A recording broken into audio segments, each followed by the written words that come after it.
ಎಲ್ಲ ಕನ್ನಡಿಗರಿಗೂ ಬರಲಿದೆ. ಇವತ್ತು ನಾವು ಎಚ್ಚೆತ್ತುಕೊಳ್ಬೇಕಾದ ಅವಶ್ಯಕತೆ ಇದೆ. ನೋಡಿ, ದಶಕಗಳ ಹೋರಾಟದ ಫಲವಾಗಿ, ಕೂಗಿನ ಫಲವಾಗಿ ಇವತ್ತು ನಮ್ಮ ರಾಜ್ಯ ಸರ್ಕಾರ ಒಂದು ದೊಡ್ಡ ನಿರ್ಧಾರ ತೆಗೆದುಕೊಂಡಿದೆ.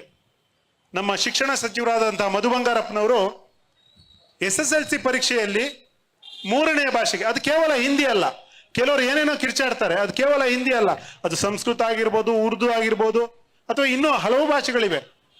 ಆ ಭಾಷೆಗಳನ್ನ ತೆಗೆದು ಕೂಡ ಹಾಕಿಲ್ಲ, ಆ ಭಾಷೆಗಳನ್ನ ಕಲಿಬೇಡಿ ಅಂತ ಕೂಡ ಹೇಳ್ತಾ ಇಲ್ಲ. ಆ ಭಾಷೆಗಳಿಗೆ ಅಂಕ ಪದ್ಧತಿ ಬದಲಿಗೆ ಗ್ರೇಡಿಂಗ್ ಕೊಡ್ತೀವಿ ಅಂತ ಅಷ್ಟೇ ಹೇಳ್ತಾ ಇರೋದು. ಹಂಗಂದ ತಕ್ಷಣ ಬೊಂಬಡ ಹೊಡಿತಿರೋದು ಯಾರು? ಈ ಹಿಂದಿಯ ಗುಲಾಮರು. ಅವರು ಕನ್ನಡ ಮಣ್ಣಲ್ಲಿ ಹುಟ್ಟಿದ್ದು, ಕನ್ನಡ ಅನ್ನ ತಿಂದಿದ್ದು, ಕನ್ನಡದ ನೀರು ಕುಡಿದಿದ್ದು. ಆದ್ರೆ ಅವರ ಬೆಂಬಲ ಯಾರಿಗೆ?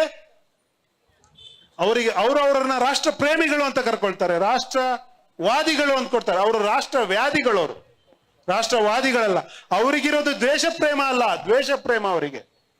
ಒಂದು ವೇಳೆ ಅವರ ಮನೆಯಲ್ಲಿ ಅವರ ಊರಿನವರು ಬಂದು ದಬ್ಬಾಳಿಕೆ ಮಾಡುವುದನ್ನ ಒಪ್ಪಿಕೊಳ್ತಾರೆ ಅಂದ್ರೆ, ಇನ್ನೊಮ್ಮೆ ಹೇಳ್ತೀನಿ, ಅವರ ಮನೆಯಲ್ಲಿ ಅವರ ಊರಿನವರು ಬಂದು ದಬ್ಬಾಳಿಕೆ ಮಾಡುವುದನ್ನ ಒಪ್ಪಿಕೊಳ್ತಾರೆ ಅಂದ್ರೆ ನಾವು ಕರ್ನಾಟಕಕ್ಕಿಂತ ದೇಶ ದೊಡ್ಡದು ಅಂತ ಒಪ್ಕೋತೀವಿ. ಆವಾಗ ಒಪ್ಕೋತೀವಿ ನಾವು. ಯಾವತ್ತು ನಾನು ಮೊದಲು ಕನ್ನಡಿಗ, ನನ್ನ ಅಸ್ತಿತ್ವ ಕನ್ನಡಿಗನಾಗುವುದರ ಮೂಲಕ ನಾನು ಭಾರತೀಯ. ಈ ದೇಶದ ಐಕ್ಯತೆ ಈ ದೇಶ ಹುಟ್ಟಿದಾಗಿಂದಲೇ ಬಂದಿದೆ. ನಮ್ಮ ಅಡಿಪಾಯನೇ ವಿವಿಧತೆಯಲ್ಲಿ ಏಕತೆ, ವೈವಿಧ್ಯತೆಯಲ್ಲಿ ಏಕತೆ. ಏಕತೆಗೆ ಏನು ಕೊರತೆ ಇರಲಿಲ್ಲ. ಇವತ್ತೇನಾದ್ರೂ ಏಕತೆಗೆ ಕೊರತೆ ತರ್ತಾ ಇದ್ರೆ ಅದು ಇದೇ ಹಿಂದಿಯವರ ದಬ್ಬಾಳಿಕೆ, ದೌರ್ಜನ್ಯ. ಅದರ್ವೈಸ್ ನಾವೆಲ್ಲರೂ ಭಾರತೀಯರು. ನಮ್ಗೆ ಭಾರತದ ಮೇಲೆ ನಮ್ಗೆ ಯಾವ ಎರಡನೇ ಮಾತೇ ಇಲ್ಲ. ಭಾರತ ಪ್ರೇಮದಲ್ಲಿ ಒಂದು ರಾಷ್ಟ್ರಗೀತೆ ಕೇಳಿದ್ರೆ ನಮ್ಗೆ ರೋಮಾಂಚನ ಆಗುತ್ತೆ. ಆ ರಾಷ್ಟ್ರ ಪ್ರೇಮ ನಮ್ಮ ಎದೆ ಒಳಗಿದೆ. ಆ ರಾಷ್ಟ್ರ ಪ್ರೇಮಕ್ಕೆ ಬೆಲೆ ಕನ್ನಡತನ ಅಂದ್ರೆ ಆಗಲ್ಲ. ನಾವು ಕನ್ನಡಿಗರು, ನಂತರ ಭಾರತೀಯರು. ಇದು ಇಷ್ಟು ವರ್ಷದಿಂದ ಸ್ವಾತಂತ್ರ್ಯ ಬಂದು ಎಷ್ಟೊಂದು ವರ್ಷಗಳ 75 ವರ್ಷಗಳ ಮೇಲಾಗಿದೆ. ಯಾವುದೇ ತೊಂದರೆ ಇಲ್ಲ, ನಡ್ಕೊಂಡ್ ಬರ್ತಿದ್ವಿ. ಇವತ್ತ್ಯಾಕೆ ನೀವು ಹಾಲಲ್ಲಿ ಹುಳಿ ಇಡ್ತಾ ಇದ್ದೀರಾ? ಯಾವ ರಾಜ್ಯದಲ್ಲೂ ಇಲ್ಲದಂತಹ ಬಹುತೇಕ ಯಾವ ರಾಜ್ಯದಲ್ಲೂ ಇಲ್ಲದಂತಹ 3ನೇ ಭಾಷೆ ಕನ್ನಡಿಗರ ಮೇಲೆ ಏಕೆ ಆ ಹೊರೆ? ನಾವು ಕೇಳ್ತಾ ಇರೋದು ಸಮಾನತೆ.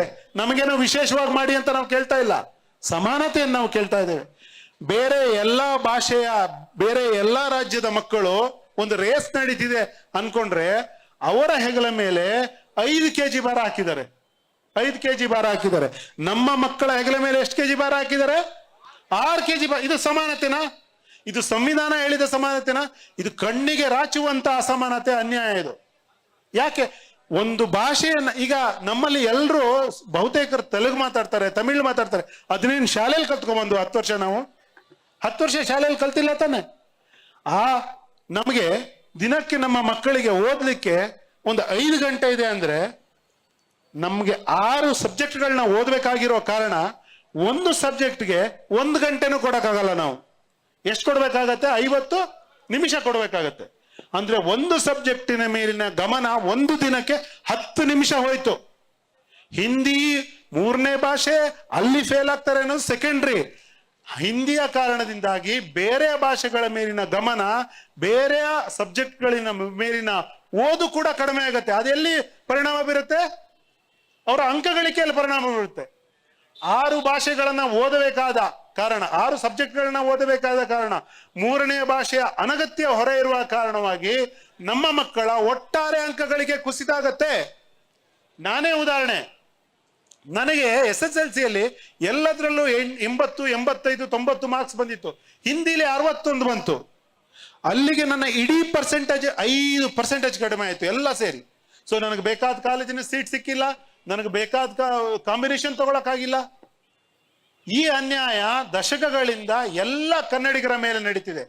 ಇವತ್ತು ಬಹಳ ಕಷ್ಟಪಟ್ಟು, ಬಹಳ ಸ್ಟ್ರಾಟಜಿಕ್ ಆಗಿ ಏನು ಕನ್ನಡಿಗರ ಹೋರಾಟ ಕಟ್ಟಿದ್ರು ಅದಕ್ಕೆ ಫಲ ಸಿಗ್ತಾ ಇರೋದು. ಏಕಾಏಕಿ ಮಾಡಿಲ್ಲ, ಯಾವುದನ್ನು ಏಕಾಏಕಿ ಮಾಡಿಲ್ಲ.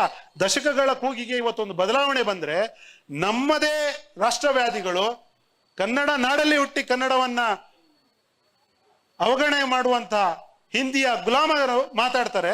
ಅವರೆಲ್ಲರಿಗೂ ಮುಖವಾಣಿಯಾಗಿ ನಮ್ಮ ಕೂಗಳತೆಯಲ್ಲೇ ಇದ್ದಾರೆ. ನಮ್ಮ ರಾಜಭವನ, ನಮ್ಮ ರಾಜವೈಭೋಗ, ನಮ್ಮ ತೆರಿಗೆ ಹಣ, ಅದನ್ನ ಎಂಜಾಯ್ ಮಾಡ್ತಿರುವಂತ, ನಮ್ಮ ಆತಿಥ್ಯವನ್ನ ಸ್ವೀಕರಿಸ್ತಿರುವಂತ ವ್ಯಕ್ತಿ ನಮ್ಮ ಭಾಷೆ ವಿರುದ್ಧವಾಗಿ ಮಾತಾಡ್ತಾರೆ. ನಿಜ ಹೇಳ್ಬೇಕು ಅಂದ್ರೆ ಸಂವಿಧಾನಬದ್ಧವಾಗಿ ಅವರೊಬ್ಬ ಅಬ್ಸರ್ವರ್, ಆಡಳಿತದಲ್ಲಿ ಮುಕ್ತಿರಿಸುವಂತ ಯಾವ ಹಕ್ಕು ಕೂಡ ಅವ್ರಿಗಿಲ್ಲ. ಇದು ಚುನಾಯಿತ ಸರ್ಕಾರ, ಜನರಿಂದ ಮತ ಕೊಟ್ಟು ಚುನಾವಣೆಯಲ್ಲಿ ಗೆದ್ದು ಜನ ಚುನಾಯಿಸಿರುವಂತ ಸರ್ಕಾರದ ನಿರ್ಧಾರ, ಅದನ್ನ ವಿರೋಧಿಸುವಂತ ಹಕ್ಕು ರಾಜ್ಯಪಾಲರಿಗೆ ಖಂಡಿತವಾಗೂ ಇಲ್ಲ. ನಿಜವಾಗ್ಲೂ ಹೇಳ್ಬೇಕಂದ್ರೆ ಈ ಕಾಲದಲ್ಲೂ ರಾಜ್ಯಪಾಲರ ಹುದ್ದೆಯೇ ಒಂದು ಸಾಮ್ರಾಜ್ಯಶಾಹಿ ವ್ಯವಸ್ಥೆಯ ರಾಜಪ್ರಭುತ್ವದ ಪಳವಳಿಕೆ. ಏನು ರಾಜ್ಯಪಾಲರ ಕೆಲಸ? ಪ್ರಮಾಣ ವಚನ ಬೋಧಿಸೋದು. ಸರ್ಕಾರ ರಚನೆ ಆದಾಗ, ಸರ್ಕಾರ ಬಿದ್ದು ಹೋದಾಗ ಪ್ರಮಾಣ ವಚನ ಬೋಧಿಸ್ಲಿಕ್ಕೆ 5 ವರ್ಷ ಅವರಲ್ಲಿ ಕೂತ್ಕೊಂಡಿರ್ಬೇಕಾ ರಾಜಭವನದಲ್ಲಿ? 5 ವರ್ಷ ನಮ್ಮ ತೆರಿಗೆ ಹಣ ಪೋಲಾಗ್ಬೇಕಾ? ಆಕ್ಚುಲಿ ಎಲ್ಲ ಅಪ್ಡೇಟ್ ಆಗ್ತಾ ಹೋಗ್ಬೇಕು. ಈ ಹೊತ್ತಿನಲ್ಲಿ ರಾಜ್ಯಪಾಲರ ಹುದ್ದೆಯ ಅವಶ್ಯಕತೆ ಇಲ್ಲ. ಪ್ರಮಾಣ ವಚನ ಬೋಧಿಸೋದು ಹೈಕೋರ್ಟ್ ನ್ಯಾಯಮೂರ್ತಿಗಳು ಮಾಡಬಹುದು, ಸಾಕು, ಬೇಕಾಗಿಲ್ಲ ಅದೊಂದು ಹುದ್ದೆ. ಅವರಿಗೆ 10 ಕಾರು 20 ಕಾರು ಅಂತ ಬಂಗ್ಲೆ, 100 ಸೇವಕರು, ಬಿಳಿಯಾನೆ, ಜೀರೋ ಟ್ರಾಫಿಕ್, ಬಿಳಿಯಾನೆ. ಯಾವ ರಾಜ್ಯಪಾಲರು ಸಾಮಾನ್ಯವಾಗಿ ಆ ರಾಜ್ಯದ ಪರ ಇರೋದೇ ಇಲ್ಲ. ಸರ್ ನಾರಾಯಣಗೌಡ್ರು ಸರ್ ಹೇಳ್ದಂಗೆ ಅವರ ರಾಜ್ಯದಲ್ಲೇ ಇರೋದು ದ್ವಿಭಾಷೆ.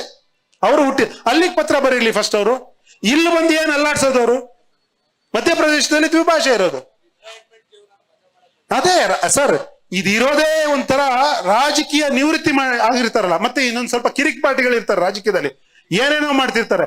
ಅವ್ರನ್ನ ಸುಮ್ಮನಿರಿಸಬೇಕು ಅಂದ್ರೆ ಯಾವ್ದೋ ಒಂದು ರಾಜ್ಯದ ರಾಜ್ಯಪಾಲರ ಹುದ್ದೆ ಕೊಟ್ಬಿಡೋದು. ಅವ್ರು ಇಲ್ಲಿ ಬಂದು ಮೊದ್ಲೇ ಕಿರಿಕ್ ಪಾರ್ಟಿಗಳು ಇರ್ತಾರೆ, ಅವರು ಅಂತವ್ರನ್ನೇ ಹುಡುಕ್ತಾರೆ. ಅವ್ರು ಬಂದು ನಂದೆಲ್ಲಿಡ್ಲಿ ಅಂತ ಎಲ್ಲಾ ಕಡೆ ಬಂದು ತಮ್ಮ ಮೂಗು ತೋರಿಸ್ತಾ ಇರ್ತಾರೆ ಅವಶ್ಯಕತೆ ಇಲ್ಲದ ಜಾಗದಲ್ಲಿ. ಅಂತ ಇದೊಂದೇ ಅಲ್ಲ, ರಾಜ್ಯಪಾಲರ ಇವ್ರನ್ನ ಇಷ್ಟು ಗಂಭೀರವಾಗಿ ನಾವು ಯಾಕೆ ವಿರೋಧಿಸ್ಬೇಕು ಅಂದ್ರೆ, ಇವರು ಬಂದಾಗಿಂದನೂ ಕನ್ನಡ ವಿರೋಧಿನೇ. ಬೇರೆ ವಿಷಯಗಳಲ್ಲಿ ಮಾತಾಡಲ್ಲ ಇವರು. ಕನ್ನಡ ಪರವಾಗಿ, ಕರ್ನಾಟಕ ಪರವಾಗಿ ಏನಾದ್ರೂ ಒಂದು ಕಾಯ್ದೆ ಬರ್ತಾ ಇದೆ ಅಂದ್ರೆ ಮೊದಲು ದನಿ ಎತ್ತದೆ ರಾಜ್ಯಪಾಲರು. ಸಾರ್ ಹೇಳ್ದಂಗೆ ಇವರು ರಾಜ್ಯಪಾಲರು ವಿರೋಧ ಪಕ್ಷದ ನಾಯಕರು ಅಂತ ನಮ್ಗೆ ಡೌಟ್ ಆಗ್ತಿದೆ. ರಾಜ್ಯ ಆಳೋರು ಇವರ ಅವಶ್ಯಕತೆ ನಮ್ಗಿಲ್ಲ. ನಾವೆಲ್ಲ ಈ ಹೊತ್ತಿನಲ್ಲಿ ಕನ್ನಡ ಪರ ಸಂಘಟನೆಗಳು ಅಥವಾ ಕನ್ನಡ ಮನಸ್ಸುಗಳಲ್ಲಿ ಏನೇ ಬೇರೆ ಬೇರೆ ನಿಲುವುಗಳಿರ್ಬೋದು, ನಾವು ಎಲ್ಲರೂ ಒಟ್ಟಾಗಿ ನಾರಾಯಣಗೌಡರು ಸರ್ ಬೆನ್ನಿಗೆ ಗಟ್ಟಿಯಾಗಿ ನಿಲ್ಲಬೇಕು. ಅವರೇ ನಮ್ಮ ದೊಡ್ಡ ಶಕ್ತಿ, ಅವರೇ ನಮ್ಮ ಸಂಕೇತ. ಅವರೊಬ್ಬ ವ್ಯಕ್ತಿ ಅಲ್ಲ. ಇವತ್ತು ನಾವು ಇವ್ರ ಹಿಂದ್ಗಡೆ ಗಟ್ಟಿಯಾಗಿದ್ದೀವಿ. ಸರ್ ಏನ್ ಹೇಳ್ತಾರೋ ಅದಕ್ಕೆ ನಾವು ಭದ್ರಾಗಿದ್ದೀವಿ. ಈ ಹೋರಾಟವನ್ನ ಸರ್ ನೀವು ನೆಕ್ಸ್ಟ್ ಲೆವೆಲ್ ತಗೊಂಡ್ಬೇಕು. ಇದು ತೀರ್ಮಾನ, ಇದೊಂದು ಡಿಸೈಸಿವ್ ಆಗ್ಬೇಕು. ಪದೇ ಪದೇ ನಾವು ಇವ್ರ ಹತ್ರ ಈ ತರ ಇವ್ರೇನೋ ನಮ್ಮನ್ನ ದಬ್ಬಾಳಿಕೆ ಮಾಡೋದು, ಆಳ್ವಿಕೆ ಮಾಡೋದು, ನಮ್ಮ ನಾಡಲ್ಲಿ ನಾವೆಲ್ಲೋ ಪರಕೀಯರು ಅಥವಾ ನಮಗೊಂದು ರಕ್ಷಣೆ ಇಲ್ಲದ ಅಥವಾ ನಮಗೊಂದು ಮನ್ನಣೆ ಇಲ್ಲದ ಸ್ಥಿತಿ ಸಾಕು.